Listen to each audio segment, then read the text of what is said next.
Well, good morning, Tucker. Thanks for being here. And, you've got an email released exclusively to the Daily Caller, just like we've had emails here at Fox and Friends, recently released about communications for Huma Abedin, and she's under renewed scrutiny because, as the advisor to Hillary Clinton, she was the conduit to the Clinton Foundation, also split her time between the State Department and the Clinton Foundation. This is an email that you have. Cheryl Mills writes to Huma Abedin and says, "This is unbelievable. She should not be, she, meaning Hillary Clinton, should not be giving her email to everyone." Abedin responds, "Justin, who's a tech guy, can fix it, but I need her Berry, meaning her BlackBerry, and she takes that thing to every billet, to every shower.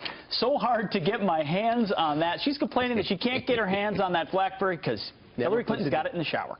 It's hilarious. I mean, it's both a picture of internet addiction, but it's also something more. So Cheryl Mills and Huma Abedin have been around government their whole adult lives, and they know just how very anxious everybody is in the executive branch about digital security. Really anxious, especially in the White House and the State Department, because they're under such a massive threat from hackers. And so when they go to the SCIF, that is Hillary Clinton's secure office, they try to encourage her to use email on her secure desktop, but she doesn't know how to do it. Here's the significance, in my view. Nobody in Hillary's orbit has the SWAT or the courage to say to her, look, you can't do this. This is jeopardizing American national security. Though it's clear that they know it. It's very clear from this exchange. They know just how reckless and crazy this behavior is, but they can't summon the courage to tell their boss to do the right thing. This is a picture of dysfunction. This is an executive surrounded by people who nod and affirm every bad decision she makes. It's not good decision making at all. Yeah, Tucker, we know that they know it's not a good idea to take these BlackBerries into Russia. You saw the emails that were released to Fox News. So they released some to you, they released some to us, I mean, you being Daily Caller. But the ones that they released to us show that they left their BlackBerries on the plane when they landed in Moscow, because if they took them into Russia, then they could be hacked if they started using them there on the ground. That's right. What do you make of that? It's hard to overstate. I mean, I've lived in D.C. my whole adult life, and this is a very familiar thing here. You can't overstate the paranoia and the seriousness with which government officials in the executive branch take digital security. They really feel like, at all levels, that they are constantly under attack. So for the Secretary of State to do something like this, everyone in her orbit is looking on appalled. I can't believe she's doing this. And yet again, nobody stops her. This just tells you exactly what it's like in Hillary world. It's a small, airless room where nobody tells the truth. It's not a good thing. Like Tucker, what would the White House be like? This is the brain trust that could be running our country. This is the judgment that could be deciding our fate. Which brings us to an election day, not as big, but certainly impactful. John McCain's got a primary, Marco Rubio's got a primary, Debbie Wasserman Schultz has a primary. Right. What do you think about these outsiders giving them a run for their money?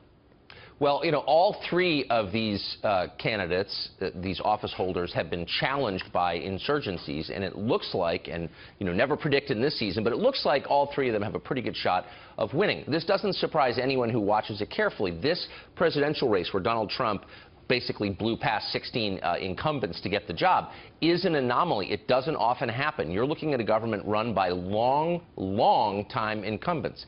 There are as many United States senators in their 70s and 80s, some of them mid-80s, as there are in their 50s.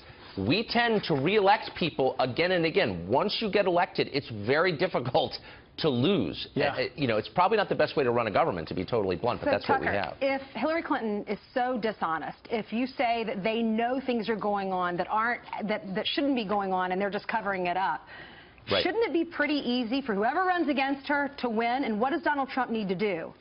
Well, sure. I mean, look, the key number, if you're running a campaign, you don't look at these theoretical matchups nationally. You look at the right track, wrong track number. Are people happy with the direction of the country?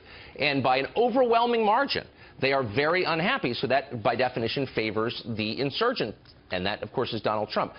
There are a couple problems. One is immigration. There's been a massive demographic shift in this country over the past 15 and especially the last 10 years in states that are the swing states. So in places that you think of a certain way, that would include Ohio, North Carolina, Virginia, Iowa, Colorado, Arizona. These have different populations than they had when you were in high school. They're just not the same places. So, for example, this morning in Arizona, a state that Mitt Romney won 55 to 44 over the current president, you're seeing Hillary Clinton up a point. Now, I think it's likely Trump's going to win that in the end, but the fact that it's even close tells you it's not about Trump, it's not about Hillary, it's about the people who live there.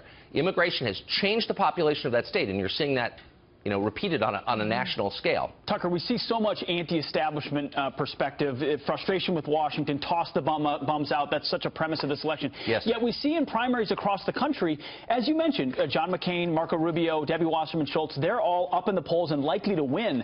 Why do you see at that local level a lot of those candidates that maybe some have been frustrated with or some like, why are they winning their primaries or likely to win them in such an anti-establishment insurgent type year?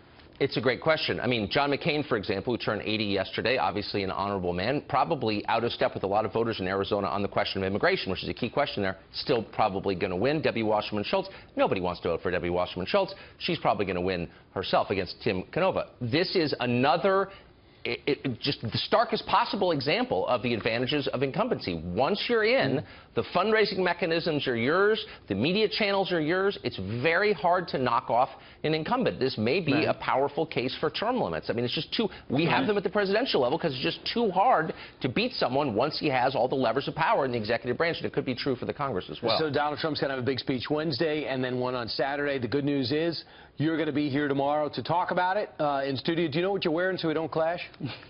I'm probably going to wear a striped tie and a dark suit, as I've done every day of my adult life. Really? Okay. I'm going to wear a tank top and shorts. You look so good. We see your Are you a table guy? Yeah.